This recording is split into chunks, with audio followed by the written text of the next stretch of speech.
सर्व मंगल मांगल्ये सर्वार्थ शरण्ये त्र्यंबके नारायणी नमोस्तुते. नमो देवे महादेवे सततं नमः. नमोस्तुते पुत्राय प्रणता अंबा माता की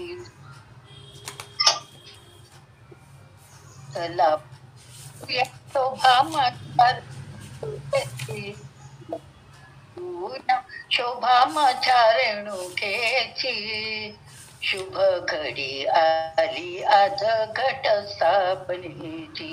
शुभ घडी आली आज घट स्थापनेची. माहुरगडच्या भव्य मंदिरी गीत रंगले भक्तांचे. माहुरगडच्या भव्य मंदिरी गीत रंगले भक्तांचे.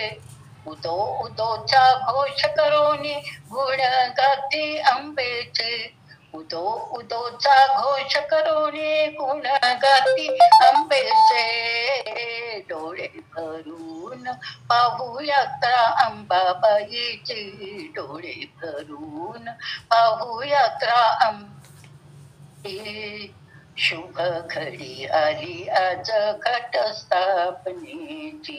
शुभ घडी आली आज घट स्थापनेची. प्रकाश अद्भुत चपलेचा तो चमके जेवी गगनात. प्रकाश अद्भुत चपलेचा तो चमके जेवी गगनात. शोभे तसेच कुंडलत पतितेचे माऊलीच्या कानात. तसेच कुंडलत पतितेचे माऊलीच्या कानात. शोभे मळवट भांगी रेषा चेंदुराची. शोभे मळवट भांगी रेषा चेंदुराची. शुभ घडी आली आज घट स्थापनेची. शुभ घडी आली आज घट स्थापनेची. नित्य उभी पाठीशी रक्षण करण्या भक्तांचे. नित्य उभी पाठीशी रक्षण करण्या भक्तांचे. अपार प्रेमाने ते भरले हृदय जगदंबेचे. अपार प्रेमाने ते भरले हृदय जगदंबेचे. अंबाबाईला भिक्षा मागू सौभाग्याची. अंबाबाईला भिक्षा मागू सौभाग्याची. शुभ घडी आली आज घट स्थापनेची. शुभ घडी आली आज घट स्थापनेची. चला पाहूया शोभा माझ्या रेणुकेची. चला पाहूया शोभा माझ्या रेणुकेची. शुभ घडी आली आज घट स्थापनेची. शुभ घडी आली आज घट स्थापनेची. नवरात्रामध्ये भवानी चिलंगणाला तैत्वारी दसऱ्याच्या दिनी. हळद लावा कुंकू लावा ओटी भरोनी. कृपा प्रसादा मग आईचे चरण बंधुनी. आईचे चरण बंधुनी. अंबा माता की छान. फक्त घटस्थापने दिवशी म्हणायला पाहिजे होतं ते. आज 1 वाजता येणार होता ना. नाही, सोमवार मंगळवार. सोमवार मंगळवार सांगितलं. सोमवार आपण काय म्हणलं की शुक्रवारी ऐन वेळेला सांगितलं कोणी येतात नाही येत म्हणून कालच सांगितलं होतं की सोमवार मंगळवार मला हे आहे ना दुसरं व्याख्यान आहे दासबोधाचं. हा, दासबोधाचं. म्हणून मग म्हटलं आधी जरा थोडंसं झालं म्हणजे 1 ते 2 म्हणजे मग मला 2 ते 3 थोडी त्याची तयारी करायला विश्रांती मिळेल. सलग 2 तास बोलायला त्रास होतो ना. आज काही नव्हतं. आज काही नव्हतं. खूप जणांचा तसं समज झाला वाटतं. मला मी 1 वाजल्यापासून लावते. नाही पण पुन्हा कळवलं नव्हतं. मग कळवलं असतं मी आज 1 वाजता असतं तर. आता म्हटलं सोमवारला अजून 2 दिवस आहेत ना, उद्या परवा कळवू. आणि आज सांगून ठेवलंय आता आता लक्षात ठेवा सोमवार मंगळवारी घेऊन हो, या 1 हो. वाजता हं. ठीक आहे ठीक आहे. चला हं. सोमवार मग 1 वाजता का? हो हो सोमवारी हा, आणि चालेल. मंगळवारी दोन्ही दिवस हं. हा चालेल चालेल. त्याच्यावर आहे ना दास. हा दासबोध आहे दोन्ही दिवस आहे ना त्यामुळं मग सुट्टी हो, बरोबर, घेण्यापेक्षा बरोबर. हां आणि तुम्ही तिथे जॉईन होऊ शकाल थोड्या वेळाने असं हो चालेल चालेल. हां हो हो कोण रेखाताई बोलतायत का हो हो. काल छान झालं तुमचं झालं का? अहो, विषय खूप मोठा होता, मला कळत नाही इतक्या वेळात कमी वेळात एवढं उरकणं अवघडच पण तरी तुम्ही खूप छान घेतलं चांगलं घेतलं पण ते कसं ओवीप्रमाणे ते सांगत तसं होतं ना. असं ते चांगलं दोन्ही छान घेतलं तुम्ही चांगलं हा, त्यामुळे दोन हे झालं. चांगलं केलं चांगलं छान. त्यामुळे चालत आहे कारण नाही नाही असं काही नाही म्हणजे मला दिशा मिळाली. मला हा थोडीशी विषयांची हे मिळाली की बरं असतं जरा हो हा बरं तेच ना. चल करूया सुरू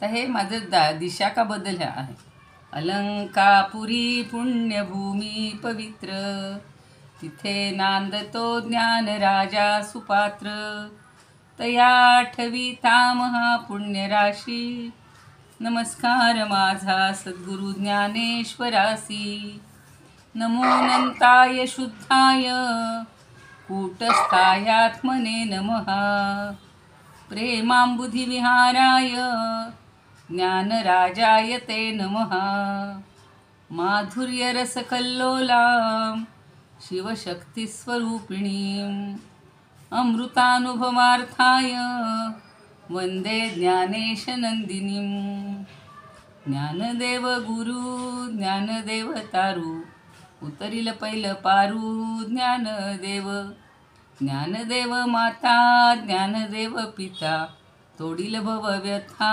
ज्ञानदेव ज्ञानदेव माझे सोय रे धाय रे जीवलग निर्धारे ज्ञानदेव सेना म्हणे माझा ज्ञानदेव निधान दाविली निज खूण ज्ञानदेवे ज्ञानियांचा राजा गुरु महाराव म्हणती ज्ञानदेव तुम्हाईसे मज पामरासी काय थोरपण पायीची वहाण पायी बरी ब्रह्मादिक जेथे तुम्हा ओळंगणे इतर तुलने काय पुढे तुका म्हणे नेणो युक्तीची अखोई म्हणून ठेविली पायी डोई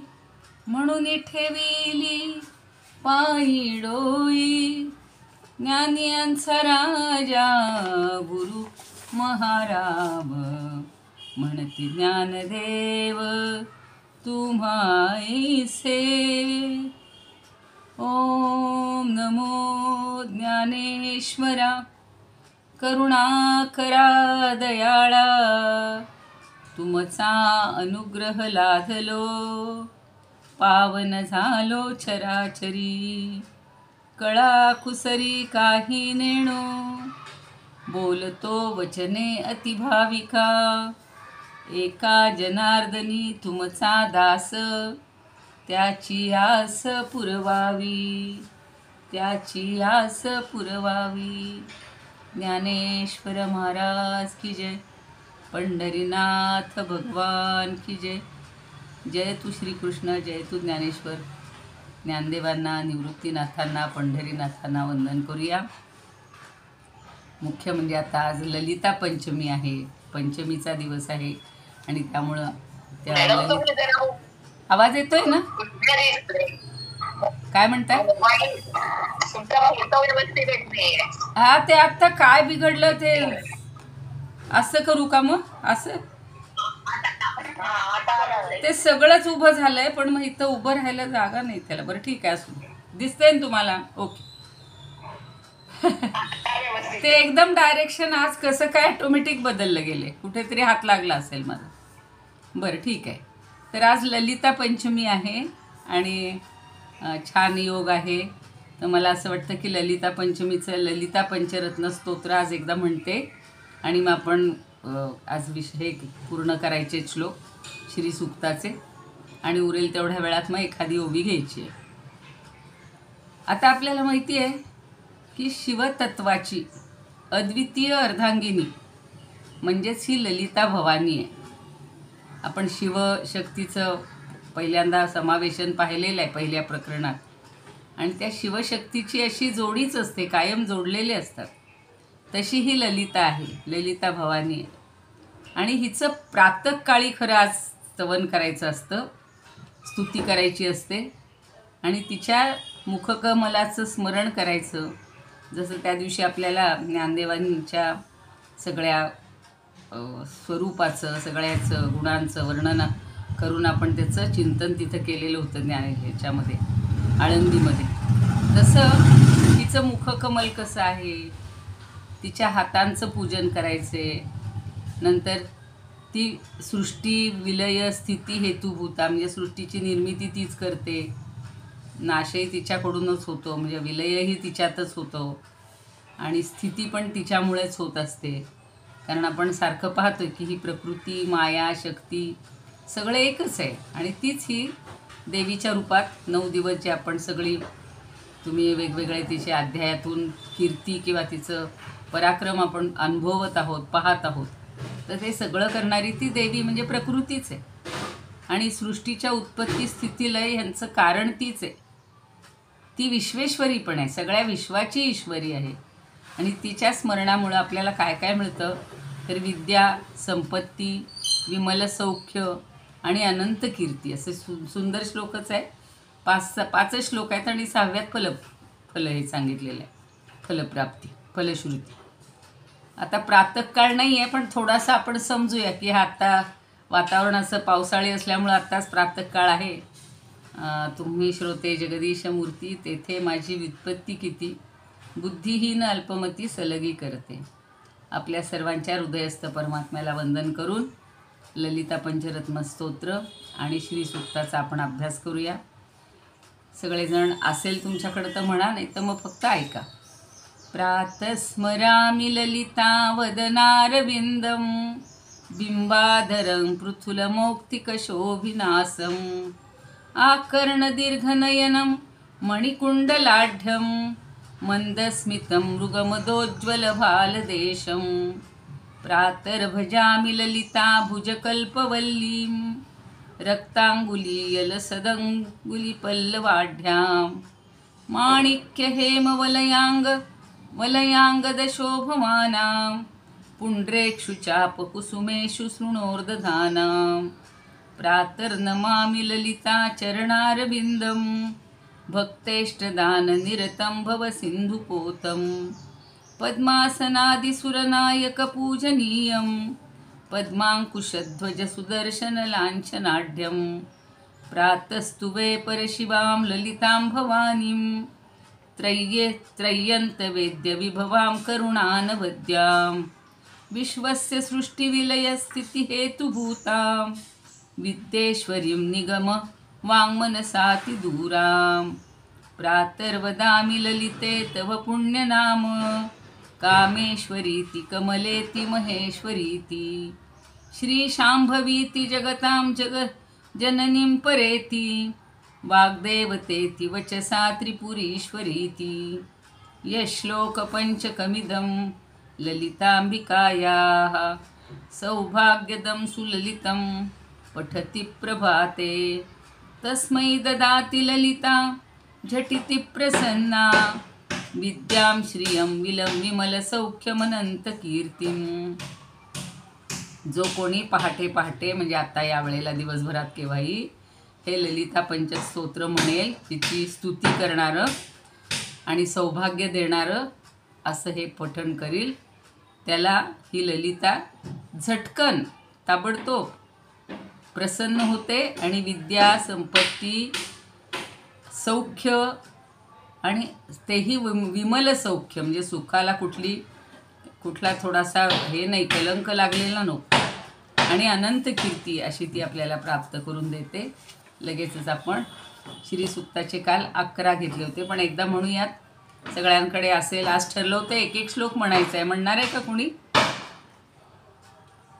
का मीच म्हणू, तुम्ही ऐकणार आहे? हो हो म्हणूनच ताई आम्ही म्हणतो. म्हणा ना. हां, मग ठीक आहे. मग सुरुवात एकेकापासून करा. मी पहिला म्हणते. ओम हिरण्यवर्णां हरिणीं सुवर्णरजतस्रजां चंद्रां हिरण्मयीं लक्ष्मीं जातवेदो म आवह. लगेच सुरू करा कोणी. आवह जातवेदो लक्ष्मी मनपदां यस्यां हिरण्यं विद्येयं रामशं पुरुषानहं. छान. बस एक एकच म्हणा, एक एकच म्हणा, एक एकच म्हणा. अश्वपूर्वा कुणीतरी लगेच घ्या.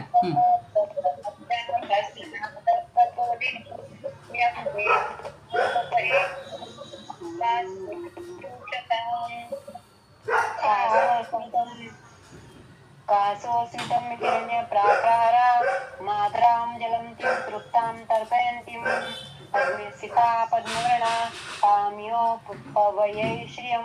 जरा माझ्या मागून म्हणा. थांबा थांबा थांबा थांबा, एक मिनिट एक मिनिट. कांसोस्मितां नीट म्हणू दे. पद्मिनीं चरणं महं प्रपद्ये लक्ष्मी मेनशतां त्वां ऋणे. ठीक आहे. हां, आदित्यवर्णे तपतोत्थापो वनस्पतिस्तव वृक्षोत्पगिरितः तपतन्तु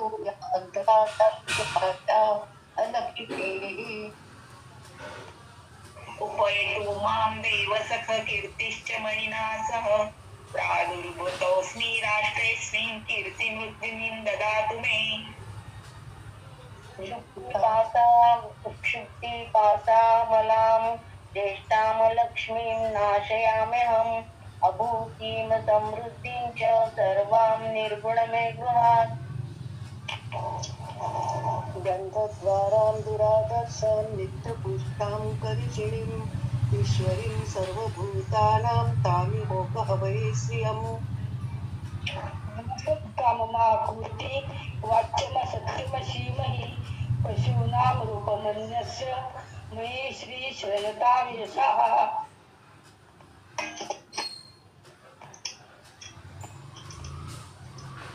कर्दमेन प्रजाभूता मयि संभवकर्दम श्रेयांवासे मे कुले मातरं पद्ममालिने.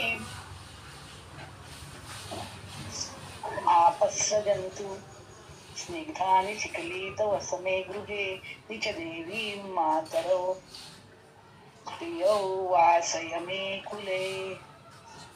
छान.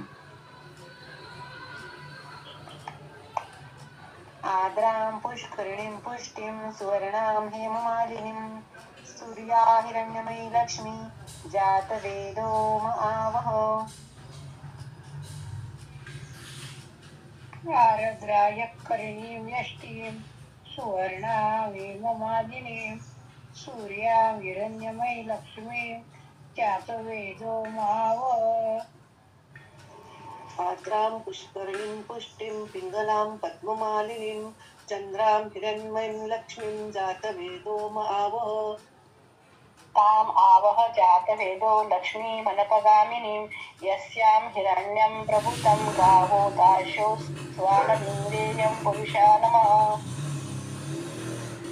यस्सुचिप्रयतो भूत्वा यूयागाद्यमनोहं सुप्तं पर्यदर्शितं च श्रीकामः सततं जपेत्.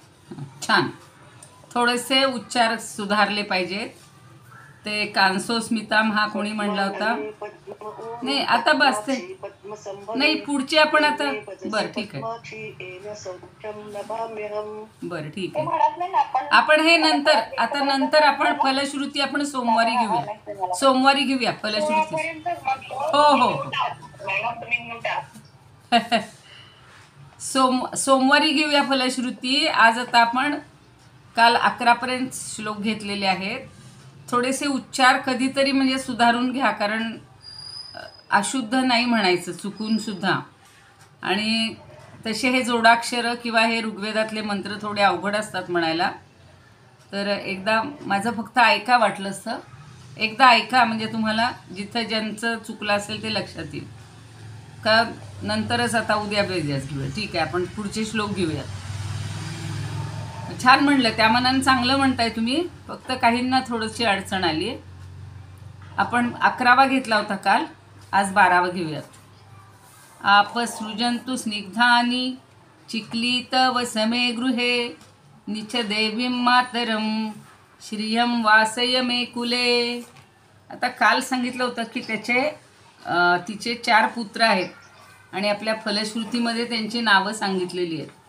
आनंद कर्दम श्रीदश्च चिक्लीत इति विश्रुतः. तर त्यातला एकेकाचा उल्लेख इथे येतोय. काल कर्दमांचा आलेला होता.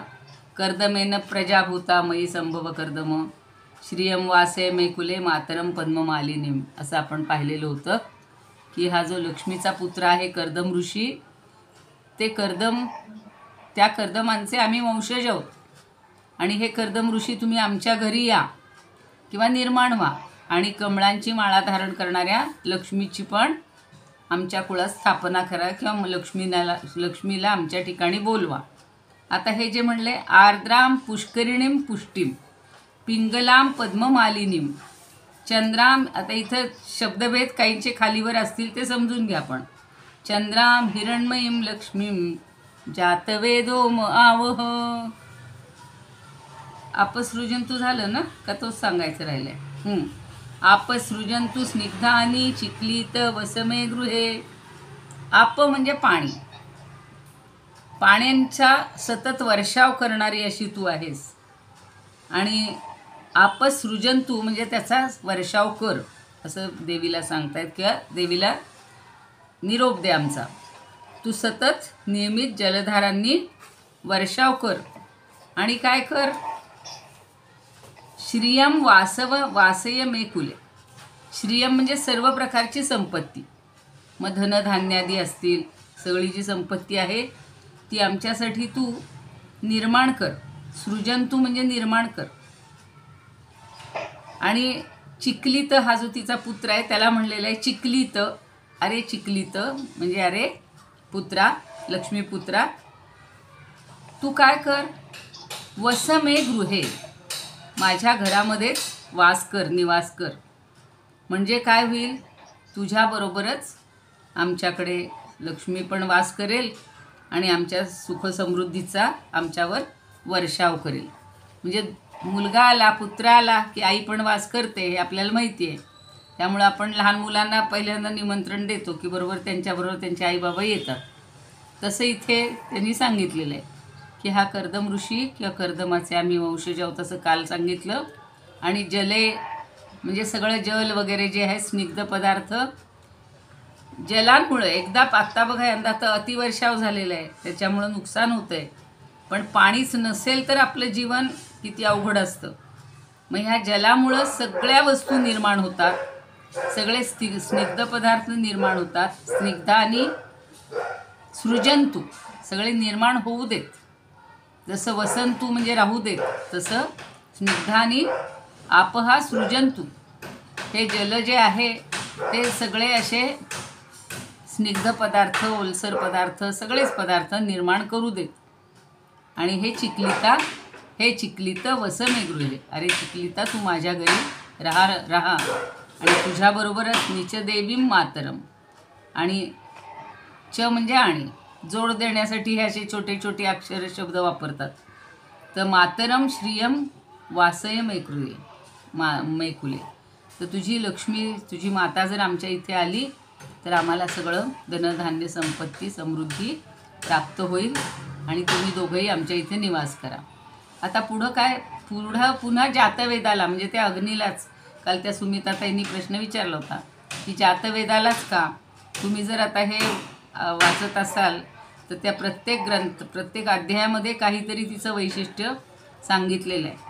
तर सगळ्या देवतांनी तिला काय काय दिलेलं होतं आणि त्या देवतांना खुश करण्यासाठी अग्नीच्या मार्फत सगळं आपण अर्पण करत असतो.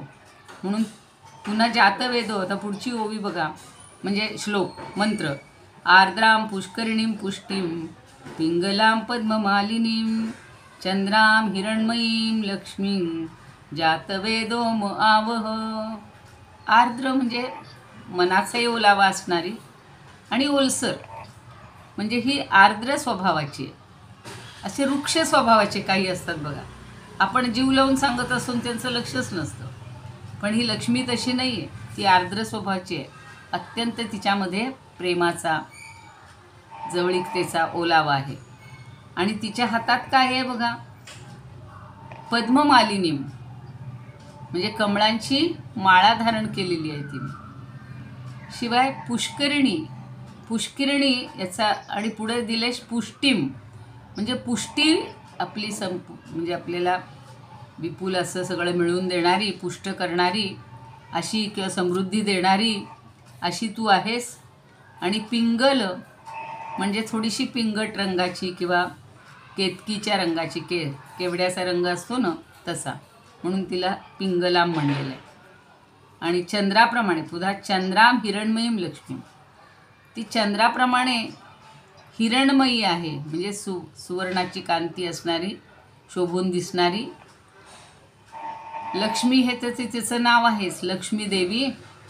जातवेदो म आवह, हे वाक्य किंवा हा भाग अनेक श्लोकांमध्ये आलेला आहे की हे जातवेदा, या लक्ष्मीला आमच्याकडे राहण्यासाठी किंवा येण्यासाठी आवाहन कर, बोलव, निमंत्रण दे. अशी ही 13वा मंत्र झाला. आता पुढं त्याला जोडून कसं आहे, एकात चंद्राचं वर्णन केले, एकात सूर्याचं वर्णन केले. आर्द्राम यक्करिणीं यष्टीं सुवर्णां हेममालिनीं सूर्यां हिरण्मयीं लक्ष्मीं जातवेदो म आवह. आता पुन्हा जातवेदो म आवह, त्याची काही पुन्हा अर्थ समजून घ्यायची गरज नाही. पण ही कशी आहे तर सुवर्णाम म्हणजे पुन्हा सोन्याच्या वर्णाची, आणि सुवर्ण स्वरूप अशी आहे. हेममालिनीं, हेम म्हणजे पण खरं सुवर्णच, पण सोन्याची अंगकांती असणारी किंवा सुवर्णाची. मगाशी जसं पद्ममालिनी म्हणलं तसं इथे हेममालिनी म्हणलं. सुवर्णाची माळा गळ्यात घालणारी. आपल्याला माहिती आहे, लक्ष्मीपूजन असू, काही असू, हळदी कुंकू असू, विवाह असू, महिलांना सगळ्या सोन्याचे दागिने घालायला आवडतात. ते कुणामुळं, या लक्ष्मीमुळेच आवडतात, कारण ती सगळं घालत असते. मग सुवर्णाचे दागिने किंवा अलंकार घालणारी, माला धारण करणारी, आणि सूर्याम अगदी सूर्यस्वरूप, हिरण्मयीम पुन्हा ती हिरण्मयी आहे, अगदी तेजस्वी आहे, अशा लक्ष्मीला, अशा लक्ष्मी देवीला माझ्यासाठी आवाहन कर, असं पुन्हा पुन्हा सांगतायत की तिला माझ्यासाठी इकडे बोलाव. आता एक शब्द सांगायचा राहिला, यष्टीम. यष्टीम म्हणजे वेताची काठी बघा काहींच्या हातात असते, तसं वेत किंवा एखादी यष्टी म्हणजे काठी, किंवा त्याचा थोडासा मोठा अर्थ घ्यायचा की धर्मदंड. म्हणजे तुम्ही जर चांगलं वागला नाहीत, आपण जर चांगले वागलो नाहीत, तर एखादा जसा अंकुश असतो, काहीतरी आपल्याला धाक पाहिजे, तसा तो दंड धारण करणारी, तो धर्मदंड धारण करणारी अशी ती आहे लक्ष्मी. किंवा वेताची काठी धारण करणारी आहे, आणि पीतवर्णाची आहे, कमलमाला धारण केलेली आहे किंवा सोन्याची माळा धारण केलेली आहे. एका ठिकाणी चंद्राप्रमाणे शीतल आणि एका ठिकाणी सूर्याप्रमाणे. ही सुवर्णालंकारांनी आणि सुवर्णरूप दोघांच्या रूपात फरक असतो ना. चंद्र शीतल असतो, सूर्य तेजस्वी असतो, पिवळसर रंगाचा असतो. चंद्र असा पांढुरका म्हणजे चंदेरी रंगाचाच असतो तो. तर अशा ह्या सुवर्ण स्वरूप असणाऱ्या लक्ष्मीला आमच्यासाठी तू आवाहन कर किंवा घरी बोलव, असं म्हटलेलं आहे. पुन्हा आता 15व्या श्लोकात तीच पुनरावृत्ती आहे. एकदा झालेला आहे तो, दुसरा जो श्लोक किंवा मंत्र तोच झालेला आहे. ताम आवह जातवेदो लक्ष्मी मनपगामिनीं. हे तर सगळं तसंच आहे. यस्याम हिरण्यम, फक्त विंदेयम होतं इथे प्रभूतम. प्रभूतम म्हणजे पुष्कळ. यस्याम हिरण्यम विंदेयं प्रभूतम गावो दास्योश्वान विंदेयं पुरुषानहम हा चरण जरा मोठा झालेला आहे. प्रस्तार पंक्ती म्हणजे याला आपण प्रसरण पावलेली एखादी ओळ आपण वाढवतो, लांब करतो. लिहिता लिहिता सुद्धा कधी कधी असं एखादा शब्द वाढला जातो. तसा इथे त्यांनी प्रभूतम शब्द जास्त घातलेला आहे आणि त्यामुळे त्याचा प्रस्तार पंक्ती असं त्याला म्हणलेलं आहे. जी वेगवेगळी काय असतात वृत्त असतात तसे हे वृत्त जरा वेगळं आहे. मग आता यस्याम म्हणजे जिच्यामुळं हिरण्यम प्रभूतम पुष्कळ हिरण्य मिळणार आहे, भरपूर मिळवून दे. प्रभूतम म्हणजे पुष्कळ. पुन्हा गावं हा काल पाहिलेला अर्थ परवा, गाई गोधन. अश्व अश्वान सगळं मला भरपूर मिळू दे. एक नाही अश्व मागितला, अनेक अश्व. आणि दास्य म्हणजे दासी, जे काही आपण सगळे मदतनीस समाजाचा सतत पाठिंबा देणारे असे जे पुरुष आहेत असे मला सगळे माझ्याकडे म्हणजे तिच्यासह हे सगळे येऊ देत. आणि एवढे सगळे आले की मग आमची सगळी समृद्धी होईल किंवा आम्हाला सुख मिळेल. म्हणून पुन्हा एकदा हा म्हणूयात. ताम आवह जात वेदो लक्ष्मी मनपगामिनीम. आणि अनपगामिनीचा अर्थ त्या दिवशी सांगितलेला होता की ही कशी आहे, न संपणारी आहे, न हे करणारी आहे आणि कुमार्गाचा कधीही जी अवलंब करत नाही अशी. चिरस्थायी म्हणूया आपण अनपगामिनी. चिरस्थायी अविनाशी अशी ऐश्वर्य देणारी आहे आणि तिच्यामुळं मला हे सगळं सुवर्णधन, गोधन, अश्वधन आणि समाज किंवा ज्याला आपण पौरुषबळ म्हणतो, मनुष्यबळ. मनुष्य शब्द सांगितला होता परवा मी तुला की मनुष्यबळ भरपूर पाहिजे. हल्ली एक हम दो हमारे दो सुद्धा नाही राहिलेलं. हम एक हम दो हमारा एक, किंवा आम्हाला नकोच कोणी, आमचे आम्हीच दोघं आयुष्यभर राहू. तर तसं नाही आहे. या लक्ष्मीची छान प्रार्थना केली तर घर असं छान समृद्धीनं भरून राहील. मनुष्यांची पण समृद्धी पाहिजे, माणसांची समृद्धी पाहिजे आणि ते आपल्या भारतामध्ये मानलं जातं. परदेशात मात्र ते चित्र आपल्याला वेगळं दिसतं. तर आता हा सगळं समाजाचा सतत पाठिंबा किंवा मनुष्यबळ आम्हाला मिळू देत. आता 16वी फक्त ओवी घेऊया आणि थांबूया.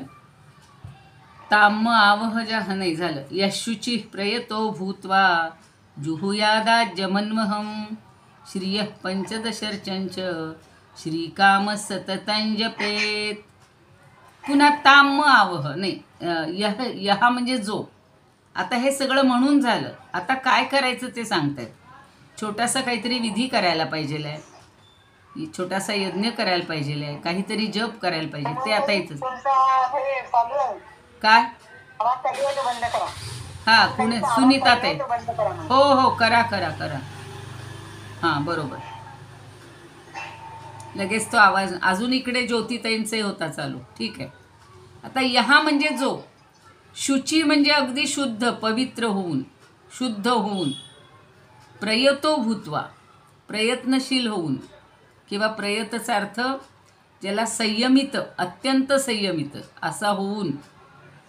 जुहुयात म्हणजे आहुती देईल. कुठे कशी. आज्यम अन्वहम. आज्य म्हणजे तूप. तूप वगैरे घेऊन जो या अग्नीमध्ये दररोज आहुती देईल, हवन करील किंवा हवन करावं. आणि ते हवन करताना काय म्हणायचं. आता तुम्ही म्हणाल आम्ही कुठं हवन करायचं, पण बऱ्याच जणांकडे अग्निहोत्राचं असतं बघा, छोटंसं यज्ञ पात्र असतं आणि त्याच्यात ते मंत्र म्हणून रोज आहुती देत असतात. तसं जमलं तर म्हणा, पण आपण मानस पूजा करायची शिकलेलो आहोत. त्यामुळे मनानेच अशी ही आहुती दिली आणि मनानेच सगळे मंत्र म्हटले. त्याच्यासाठी शुद्धी मात्र आवश्यक आहे की अत्यंत शुद्ध होऊन, स्नान करून, मनातले सगळे विकार दूर करून आणि अत्यंत भक्तीनं.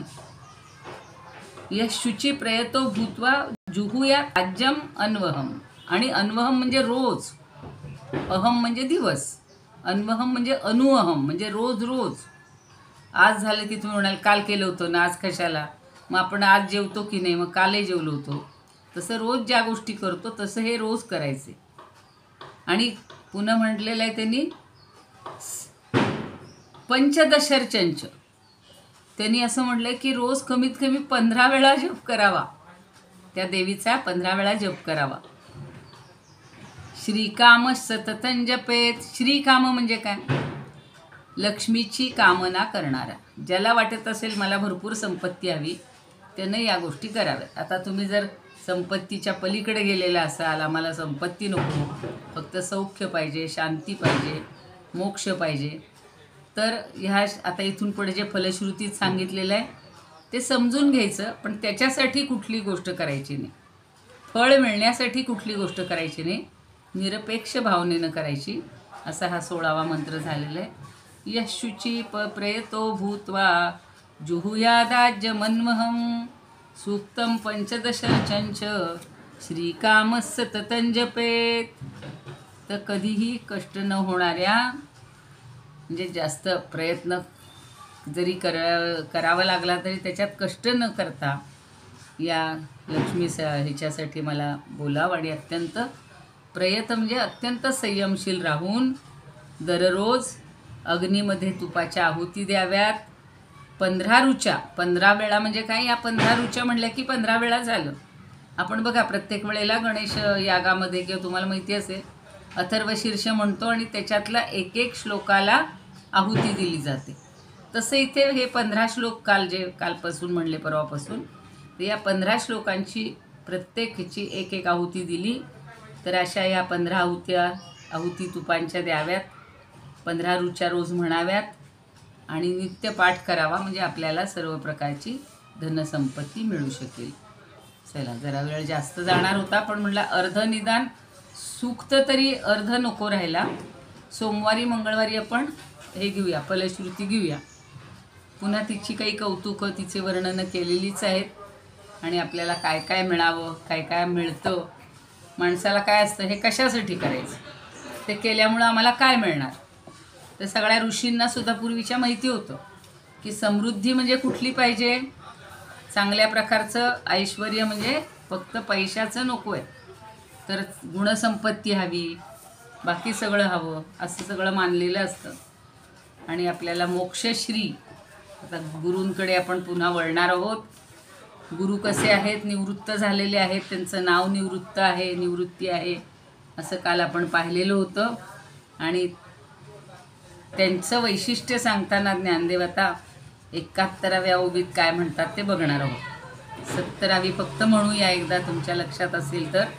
निवृत्ती जया नाव, निवृत्ती जया बरव, जया निवृत्तीची राणी व निवृत्तीची. काल त्याच्यावर खूप चर्चा केलेली आहे, पण समजा एखाद दुसऱ्या जणांचं जरा काही सांगावं वाटलं तर अजून सांगता येईल की निवृत्तीच हे त्यांचं नाव आहे. आणि त्या श्रीगुरूंची ओळख करून द्यायला हवी आहे का, असं काही जण म्हणतात. कशाला ओळख करून द्यायची? कारण ते निवृत्ती म्हणजे त्यांच्याकडे सगळी वृत्तींचा लोप झालेला आहे, लय झालेला आहे. निसंगाच्या सिंहासनावर ते आरूढ आहेत आणि निरुपाधिक, त्यांना कुठलीही उपाधी पण नाही आहे. असे जे हे गुरु आहेत, हे निवृत्तीनाथ आहेत. आता पुढच्या 71व्या ओवीत काय म्हणतात बघूया. तर त्याच्यावर काल एक थोडंसं सांगितलं होतं, आठवतं का? की हे निवृत्ती गुरुरायांना म्हणतायत की हे निवृत्ती राया, हे गुरुराया, तुमच्याकडे हे आकाशा एवढं वैभव सगळं प्राप्त झालेलं आहे, किंवा तुमच्याजवळ हे जे सगळं ऐश्वर आहे याचं मी काय वर्णन करावं. या सगळ्या वैश्विक कल्पनांना मागे सारून आणि सगळा संग वगैरे सोडून तुम्ही माझ्यापाशीच आहात, माझ्या हृदयात आहात. आणि तुम्ही जणू काही चक्रवर्ती राजे आहात. काल ती कल्पना सांगितली होती की चक्रवर्ती राजा म्हणजे काय, की पुन्हा त्याच्यासारखा दुसरा कोणीही नाही. तसं या मोक्षश्रियेमध्ये किंवा मोक्षाची संपत्ती मिळवणाऱ्यांमध्ये आणि कुठलीही अपेक्षा न ठेवणाऱ्यांमध्ये तुम्ही श्रेष्ठ आहात, चक्रवर्ती राजासारखे आहात. त्यामुळं दुसरा कोणीही तुम्हाला प्रतिस्पर्धी नाही वगैरे, असा तो 70वी ओवी आपण अनुभवली होती, पाहिली होती. आता 71मध्ये पाहायचं आहे. वाचुनी प्रवृत्ती विरोधे का निवृत्तीचे निबोधे, आणि जे तैशा वादे निवृत्ती नव्हे. हा जरा वेगळा श्लोक आहे किंवा ओवी आहे, नीट समजून घ्या. वाचुनी प्रवृत्ती विरोधे, वाचुनी म्हणजे त्याशिवाय, असं म्हणतो ना, तुझ्या वाचून मला करमेना. तसं ते वाचूनी शब्द वापरले होते. प्रवृत्ती विरोधे का निवृत्तीचे निबोधे, का निवृत्तीचे निबोधे, आणि जे तैशावादे, आणि जे तैशावादे, निवृत्ती नव्हे. निवृत्ती ही वादानं वगैरे मिळवण्याची गोष्ट नाही आहे बरं का. आपण एखाद्या ओळीनं उभे राहिलेलं असतो रांगेत, मग तिकिटाची रांग असेल, एखाद्या ठिकाणी कुठं काहीतरी दान चाललेलं असतं. आता ह्या नवरात्रीनिमित्तही आपण खूप दान घेतो करतो, आणि त्या ओळीमध्ये जर कुणी मध्येच घुसला तर आपली कशी चिडचिड होते, मग तिथे वादावाद सुरू होते. या निवृत्ती दशेमध्ये तर वादावादीचं कामच नाही आहे. त्यामुळे त्यांनी म्हणलेलं आहे की आणि जे तैशावादे निवृत्ती नव्हे. आता कुठला वाद हा मी जरा समजावून सांगते तुम्हाला, पण अशा तशा वादाच्या ठिकाणी ही निवृत्ती राहणारच नाही. निवृत्तीचा अर्थच आहे की माझ्या मनात कुठलीच वृत्ती नाही. तुम्ही जर योगाचा कोणी अभ्यास केलेला असेल तर योगाचं पहिलं तत्त्व सांगितलेलं आहे, सूत्र, योग हा चित्तवृत्ती निरोध हा. योग म्हणजे काय? चित्तामध्ये उठणाऱ्या वृत्तींचा, लहरींचा, तरंगांचा पूर्ण निरोध करणं, पूर्ण थोपून धरणं. आपल्या मनामध्ये एकही वृत्ती, एकही तरंग, विचार तरंग उठता कामा नयेत. असं होईल का हो? ते शवासन किंवा योगनिद्रा शिकवतात त्यावेळेला छान सांगत असतात गुरु किंवा जे असतील ते संचालक, आता इकडे लक्ष द्या, ह्याच्यानंतर हे पहा, ते पहा.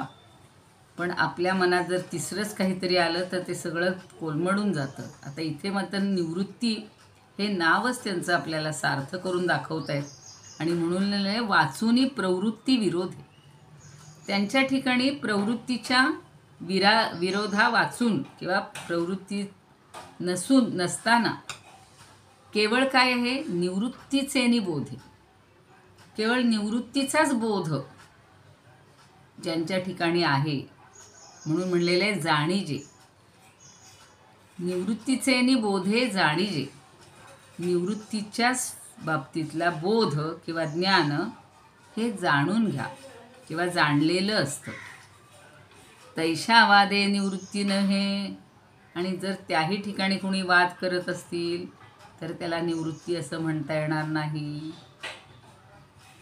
नाव निवृत्ती आहे, त्यांच्या ठिकाणी ते सगळ्या वृत्तींचा लोप झालेला आहे.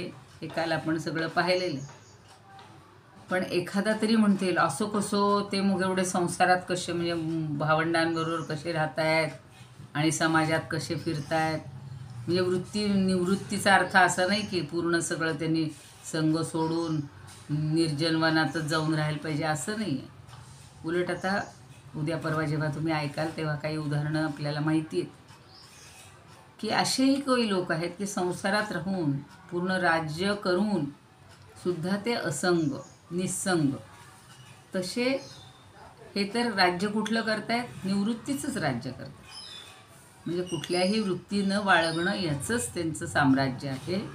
आणि म्हणून असं म्हटले की प्रवृत्ती म्हणजे काय? मला हे करायचे, मला ते करायचे. आता बघा लोकांचं असेल आज ललिता पंचमी, कोणाच्या घरात काय काय करायचे असतील, नवीन प्रकार करायचे असतील, फुलोरा म्हणतात आणि काय असतं, देवीला प्रसादाला काय काय बनवायचं असतं, किंवा ही आराधना राहिली, माझी ही स्तोत्र राहिली, माझा हा पाठ राहिला. या सगळ्या प्रवृत्ती आहेत आपल्या, एकानंतर एकाने एक. म्हणजे प्रकर्षण. वृत्ती म्हणजे छोटीशी वृत्ती, पण तिच्यात आलं प्रवृत्ती, याची अशीच प्रवृत्ती आहे. याला हाच उद्योग लागतो, त्याला एक जागी बसवतच नाही, असं जे आपण म्हणतो ती प्रवृत्ती. तर प्रवृत्ती विरोधे. तशी कशाच्याच बाबतीत या निवृत्तीला प्रवृत्ती नाही. कुठल्याच गोष्टीची त्यांना आता अभिलाषा नाही आहे. त्यांनी सांगितलं ज्ञानदेवांना की तुम्ही आता अमृतानुभव लिहा, पण त्या ज्ञानदेवानी अमृतानुभव सांगितल्यानंतर त्याच्यातून यांना काही पाहिजे अशी अपेक्षा नाही आहे. त्यांना कुठलीच प्रवृत्ती नाही. अगदी निश्चल मनानस कुठल्याही अपेक्षा न ठेवता ते फक्त इथं हे सगळेच संत, तुम्ही म्हणाल फक्त या निवृत्तींनीच सांगितलं आहे का हो ज्ञानदेवांना? जेवढे त्या काळात संत होते किंवा आजही आहेत ते सुद्धा आपल्याला हेच सांगतात की तुम्ही जास्त कशात लक्ष घालू नका. आता आपण संसारात किती रमायचं हे सगळं, म्हणून त्या प्रवृत्तीपासून जे विरुद्ध आहे ती निवृत्ती आहे. एवढा एक शब्द लक्षात ठेवा की प्रवृत्तीच्या विरुद्ध जी आहे ती निवृत्ती आहे. आणि त्या निवृत्तीमुळंच आपल्याला ज्ञान होत असतं. बोध हे म्हणजे ज्ञान होत असतं. काल रेखाताईंनी छान समजावून दिलं की ज्ञान आणि अज्ञान ह्या दोन गोष्टी सतत आपल्या इथे द्वंद्व चालू असतं आणि त्या द्वंद्वाच्या पलीकडं जायचं आहे आपल्याला. कारण त्यांच्या ठिकाणी निवृत्तीपणा किंवा निवृत्ती ही स्वभावसिद्ध आहे. त्यांनी मिळवलेली नाही, कमवलेली नाही.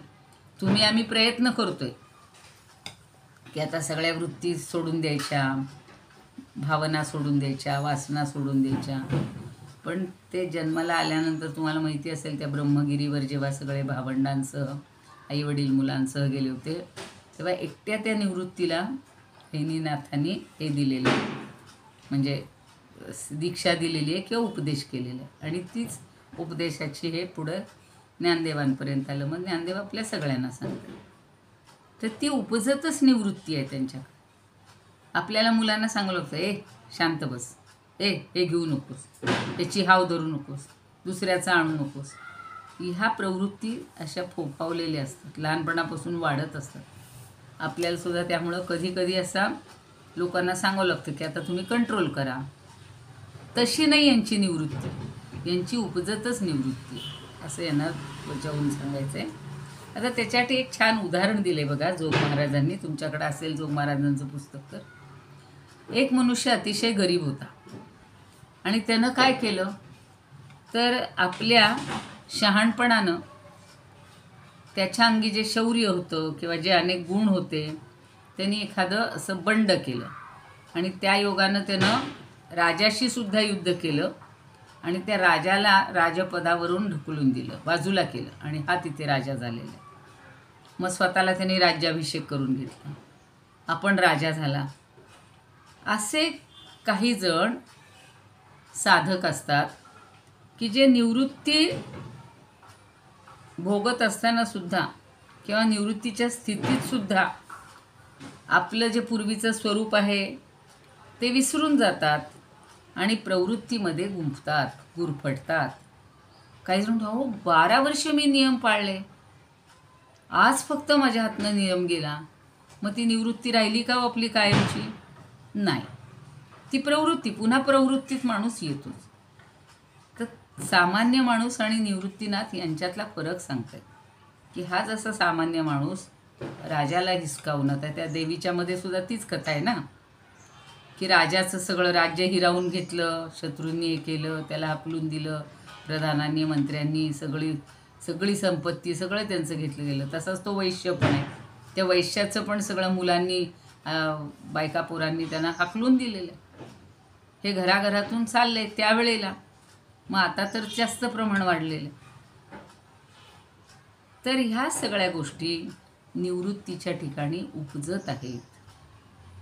आणि मग त्यांनी सच्छास्त्रात आपण काय म्हणतो, आता रोज सांगतो आपण की ज्ञानेश्वरीचं पठण करा, ज्ञानेश्वरीचं श्रवण करा, दासबोधाचं श्रवण करा. विवेक पाहिजे, वैराग्य पाहिजे, या एक गुणांचा म्हणजे संपादन करा गुणांचं. मग साधन चतुष्टय प्राप्त करा. असं सगळं सांगितल्यानंतर हे निवृत्त झालेले नाहीत. एवढं फक्त तुम्हाला समजावून द्यायचं आहे की प्रकृतीच्या विधिनिषेधात्मक क्रियेला आता आपल्या समाजामध्ये किंवा आपल्या शास्त्रांनी काही नियम सांगितले. सत्यम वद, धर्मंचर, स्वाध्यायात मा प्रमदः, म्हणजे तुमचा अभ्यास आहे त्याच्यापासून बाजूला जाऊ नका. आणि मग गुरु सांगतात यानी अस्मानी सुचरितानी तानी तया सेवितव्यानी, म्हणजे माझी जी चांगली आचरणं असतील, चांगल्या गोष्टी असतील त्याचंच तुम्ही सेवन करा, त्याचंच तुम्ही अनुकरण करा. नो इतराणी, म्हणजे आमच्याजवळ काही दोष असेल, एखादं कमतरता असेल तर त्याचं तुम्ही सेवन करू नका असं सांगतात. म्हणून ही जी सगळी शास्त्रांनी सांगितलेल्या ज्या गोष्टी आहेत त्याच्या विरुद्ध वागणं म्हणजे प्रवृत्ती आहे आणि त्याच्यानुसार वागणं ही निवृत्ती आहे.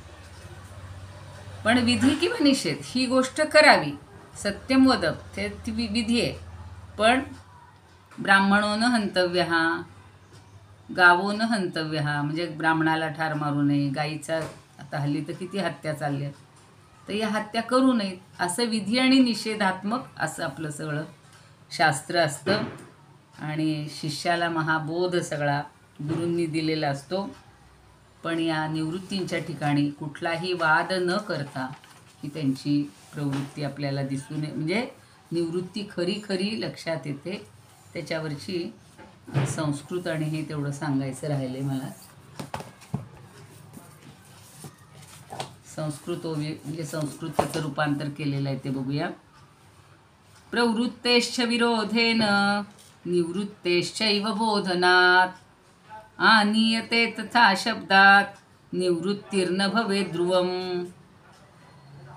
म्हणजे प्रवृत्तीला विरोध केल्या वाचून निवृत्तीचा बोध होत नाही.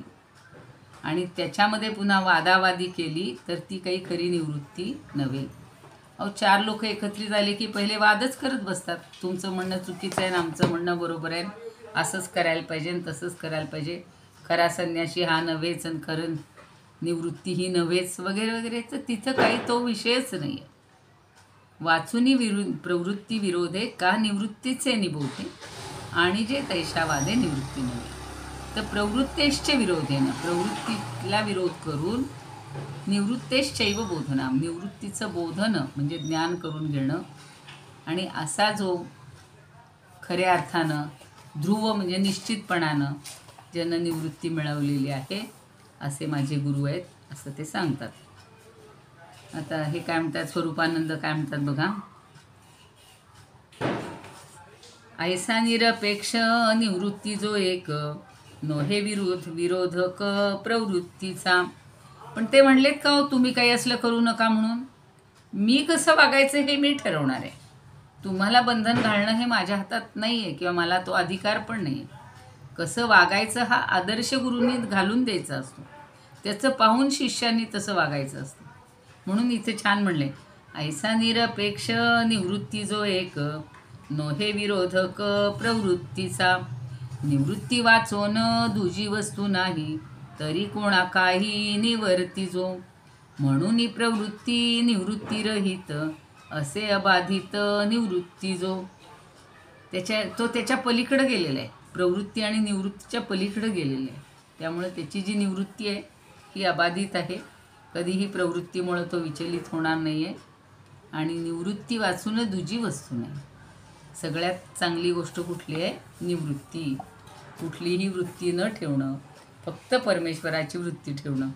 त्याच्यासाठी एक छान उदाहरण परवा मला मिळाले वाचायला, की मनामध्ये कुठलीच वृत्ती ठेवायची नाही, पण परमात्म्याबद्दल परमेश्वराबद्दल मात्र ठेवायची. न लोक तुम्ही म्हणता काही लक्षात ठेवायचं नाही, काही इच्छा करायची नाही आणि सारखा भगवंतच तुम्ही करत बसताय. त्याचं सतत 24 तास आपण प्रत्येक श्वासाबरोबर जरी त्याचं चिंतन केलं तर आपल्याला खरी निवृत्ती मिळेल असं ज्ञानदेवांचं म्हणणं असावं. समर्थ आपल्याला तेच सांगतात. तशी वृत्ती आपल्याजवळ येऊ देत. तशी वृत्ती म्हणजे निवृत्ती बरं का. कारण पुन्हा वृत्तीचा अर्थ तुम्ही म्हणाला आत्ता तर म्हणल्या की योग हा चित्तवृत्ती निरोध हा, आणि पुन्हा म्हणतात की तशी वृत्ती आपल्याकडे येऊ दे. क्षणाक्षणाला मला हे पाहिजे, मला ते पाहिजे, मनामध्ये विचार तरंग असंख्य हजारो येत असतात. आणि म्हणून ते दूर होऊन खरी आपल्याला निवृत्ती मिळू देत अशी आपण ज्ञानदेवांना करूया, प्रार्थना करूया. आणि प्रार्थनेने शेवट करू. समजलंय का? कोणाला काही शंका आहे? छान समजलं, काही शंका नाही. खूप आनंद वाटतो तुमच्या तोंडचं ऐकलं की चांगलं वाटतं. आणि तुमच्या तोंडचं हे ऐकलं की मला आनंद वाटतो. हो ना. बर काय आहे? म्हणू का? म्हणा म्हणा. तुम्ही काल परवा का नव्हत्या? म्हणा पटकन म्हणा. म्हणा म्हणा. आई अंबाबाई जोगवा जोगवा मी मागेन माझ्या पापाची पिडा पिडा हो जाईन. उदे गांबे उदे उदे भक्ती भावाचा पोत हा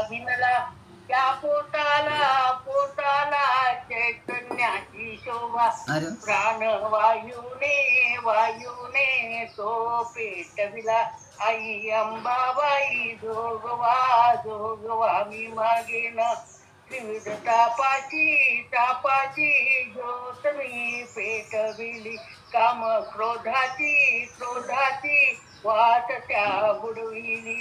नवविद्या रसाची मी भक्ती वाहिली. आई अंबाबाई जोगवा लागेन. बोधाचा संग मला जडला. मोह माया या बहिणीने घात तो केला. या संसाराचा वीट मला हो आला. आई अंबाबाई जोगवा मी मागेन. माझ्या पापाची चिडापडा जाईन. बाई कपाळी मळवट कुंकात भरला. गळ्यात कवड्याची माळ हो घालीन. हाती घेतली बोधाची परडी. आई अंबाबाई जोगवा मी मागेन. माझ्या पापाची किडापडा हो जाईन. माय अंबाबाई अहोबाई चरण आले गमी तुझ्या पायी. हा जन्म मरणाचा फेरा चुका हो आई. आई अंबाबाई जोगवा मी मागेन. माझ्या पापाची पिडा हो जाईन. उदे गांबे उदे. वा वा वा, तुम्ही सगळं अगदी अध्यात्मच आणले की तुमच्या जोगव्यात. चांगलंय, छान. मी स्वतः केलाय. हो, कळलंय. स्वतः हो, माहितीये म्हणूनच म्हणलं छान केलंय. छान. बर, आता कोणाला म्हणायची प्रार्थना आपली? इदम उपकर्तुम का म्हणू मी? म्हणा. इदम उपकर्तुम भुवन मंडलम समुदितमिव भास्करम सादरम वंदे ज्ञानेश्वरम. त्रिभुवनमाता भगवद्गीता लोकमंगला लोकविश्रुता लोकहितं संततं ध्यायता. येन ज्ञानेश्वरी विरचिता श्रुत्वा प्राकृतगिरं सादरं वन्दे ज्ञानेश्वरम्. गीताशास्त्रं वाम्बुधिकल्पं नवन्तदीयं वयःपचाल्पं विषयः विपदां भ्रात्यमनल्पं. वाग्यज्ञेन च येन भूषितं सरस्वती मंदिरं सादरं वन्दे ज्ञानेश्वरम्. यत्र शारदा कृपाप्रसादः यस्य श्रवणात् परमानन्दः. निहितो यत्रामृतनिःस्यन्दः काव्यतत्त्वयोः कृतवन्तं तत् रसायनं मधुरं सादरं वन्दे ज्ञानेश्वरं. सादरं वंदे ज्ञानेश्वरम्. आरती म्हणणार आहे कोणी? म्हणा. आरती ज्ञानराजा महाकैवल्य तेजा गती साधू संत मनवेगला माझा. आरती ज्ञानराजा. लोपले ज्ञान हित नेणती कोणी अवतार पांडुरंग नाव ठेविले ज्ञानी. म्हणा पुढे. आरती ज्ञानराजा गणकाचे ताटकरी गोपी गाणारी समगायन करी. आरती ज्ञानराजा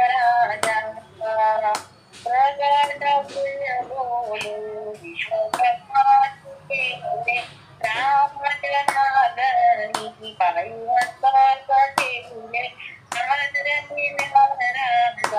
महादैवल्य देवच्या सेविती साधू संत अनुवेदन माझा भारती ज्ञानार्दन ज्ञानेश्वर महाराज जय.